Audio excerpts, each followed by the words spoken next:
Hello, my dear brothers and sisters in Christ. Good afternoon. Oh, I have here to be shared with you a message from the Lord again. The title is, You who are reading or listening to this message are not doing so by chance. This is something to encourage again, that we may really do the things that we are called upon to do. So, this is about awakening our truth. So here it This goes. is John with Jesus' message for Monday, May 2nd, 2016. Today he is once again reminding us why we are on earth at this time. You who are reading or listening to this message are not doing so by chance. Human consciousness is an ongoing spiritual evolutionary process that you collectively chose to undergo and to which there are no limits. Limits are boundaries that you built around the illusory environment that you inhabit as human beings, but which you are free individually to dismantle or move beyond. More and more of you are realizing this and choosing to move through them to an awareness of the limitless possibilities that creation offers you in every moment. Those who do come to an awareness that in truth you are completely free. As more of you open to this wondrous truth and acknowledge it, you enlarge the gaps in the field of limitations from small individual pathways to an immense and interconnected highway that all of humanity can and will use to depart the illusion.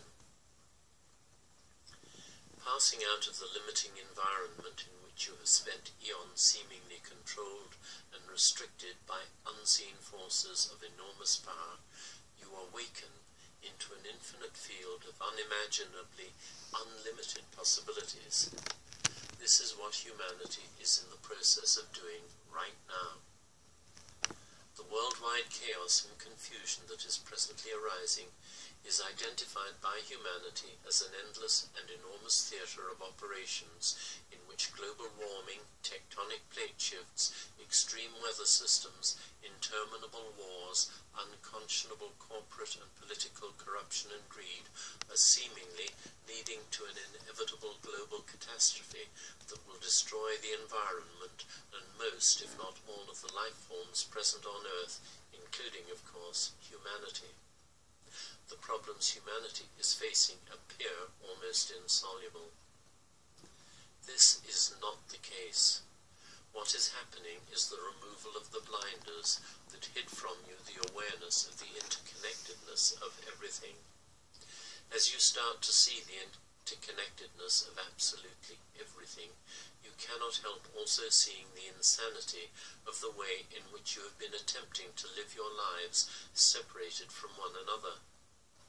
Modern psychology has shown you that most people live ego-driven, that is, fear-driven lives in which each one appears to be the center of his own tiny universe. A universe on which the universes of others impinge, causing pain and suffering for all. And much of that suffering is in fact the result of denied feelings that give rise to powerful emotions that are then projected onto others, from whom they are reflected back whence they came, onto oneself.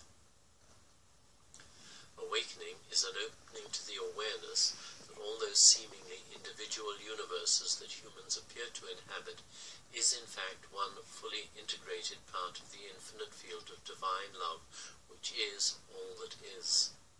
A sensed or known awareness that there is no separation, that all are indeed one. God is the infinite field in which all of creation has its eternal existence in perfect harmonious cooperation, where each and everyone lovingly honors and respects every other. There are no divisions, disagreements, or conflicts, because all recognize one another as one and the same, even though individuated and expressing themselves in an entirely personal and unique fashion. The differences are embraced with intense joy because they add magnificently to the ongoing creative intent, God's divine will. As you have been told so often, there is only God. Within the illusion you are limited by words and language, and so you have many words for God. I use the word God here because it is familiar and comfortable for the channel who grew up in a religious and cultural environment that used and still uses that word. You have to remember that words are but pointers with no intrinsic meaning. They are convenient indicators, but unreal. I will continue to use that word purely for convenience, along with source, love, divine will, and the pronouns him and her interchangeably. To continue, there is only God. That is not a limit. It means that all that exists within God, and God is infinite, without limits, without boundaries, without end, without time, without space, all of which are limits. As some of your sages and mystics have suggested, God is. No other attempt at definition is necessary or indeed meaningful. God can only be experienced. To experience God, infinite bliss, all that is not in perfect alignment with her has to be discarded, abandoned, dissolved, released. Humanity is presently in the process of doing that, and it can be very messy. All attachments to unloving intentions, thoughts, words, or actions have to be let go. All judgments of self or others have to be let go.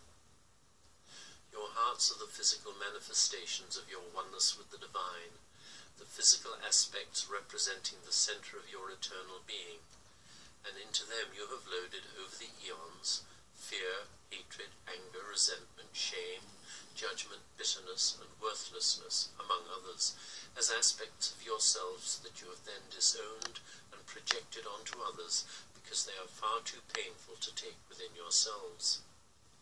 But they are within yourselves because all are one. However, the self in which they reside is the ego.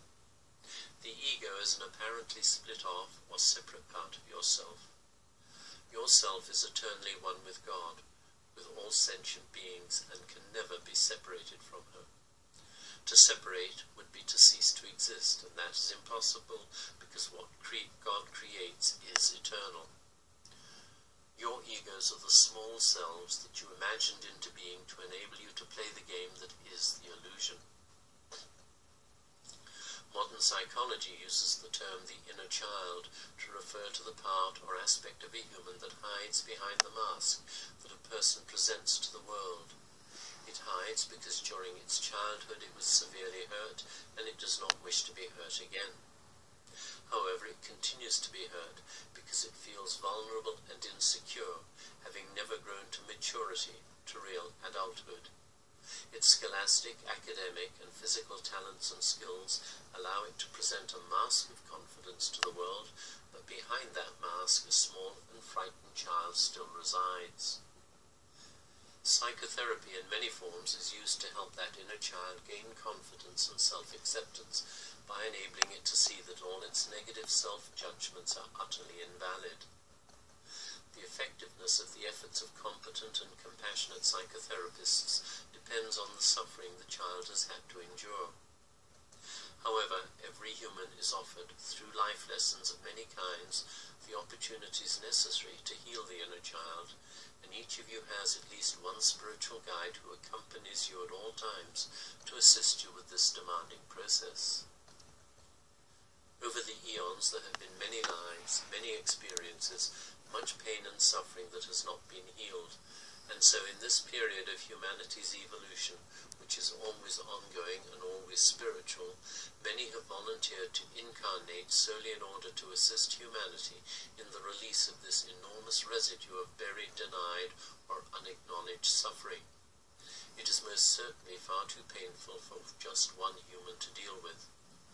Enormous sharing of suffering is occurring, allowing it to be released in amounts that individuals can deal with when they are supported both in the physical realms by loving friends and wise and compassionate therapists, as well as by those of us in the spiritual realms who are also nudging you towards self-acceptance and self-forgiveness. Very many of you have buried or denied pain you feel at some level you either deserve or that, being mature adults, you should be strong enough to rise above. But on this painful and horrifying battleground, which is intensely real and physical for some, from which you are attempting to pick yourselves up, you need enormous amounts of help. You cannot arise from it alone. Attempting to do so is to remain in the unreal state of separation from which there seems to be no means of escape. Often intense shame deters people from seeking help. Shame disguised as anger, which is then projected outwards, causing further damage. It is from states like this that the decision to take one's own life is frequently made, but when that happens it does not resolve the issues from which the person is fleeing. You who are reading or listening to this message are not doing so by chance, coincidence, or accident, but because you made the most compassionate and loving choice to be on earth at this moment to assist in humanity's awakening process, a process that includes and involves every sentient being who has ever experienced life on earth. You are here to help the multitudes who still remain utterly unaware that they are spiritual beings having a temporary human experience. As you have been so often told, each one of you, being in truth one with Source, are beings of enormous power, infinite power, because that is how you were created. That power is with you in every moment and for all eternity. Your physical forms are temporary vehicles composed from your energy fields of love, and your earthly task is to hold the intent to be loving in every moment and in every situation. That intent is extremely powerful, and it is an irreplaceable and essential aspect of humanity's awakening process. You cannot awake alone. Why? Because all are one. You could perhaps imagine yourselves as forming the channel that is guiding the separated energy fields of humanity back to oneness with Source. Separation has never occurred and could never occur, but because of the power you were given when God so lovingly created you, you were able to establish a very real-seeming physical environment in which to play your games and eventually become frighteningly lost. Know that you are most highly honored here in the spiritual realms, to which you will shortly return, for making the most wondrous and compassionate choice to incarnate at this moment in Earth's history, to assist in this mighty heavenly project whose success is divinely assured. Your loving brother, Jesus. So, that's the end of the message of the Lord. He addressed here as your loving brother, Jesus. What a profound truth about human consciousness, human awareness.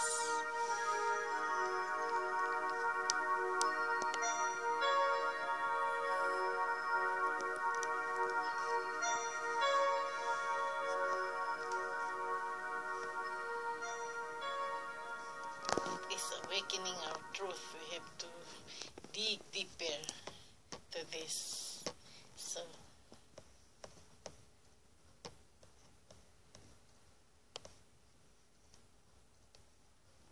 bye for now, and we have to study it and try to contribute what we can do to contribute for this big project in humanity.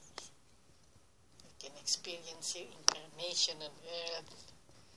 Maybe you have already experienced some changes in your body because I have already experienced. So bye for now. God bless you all.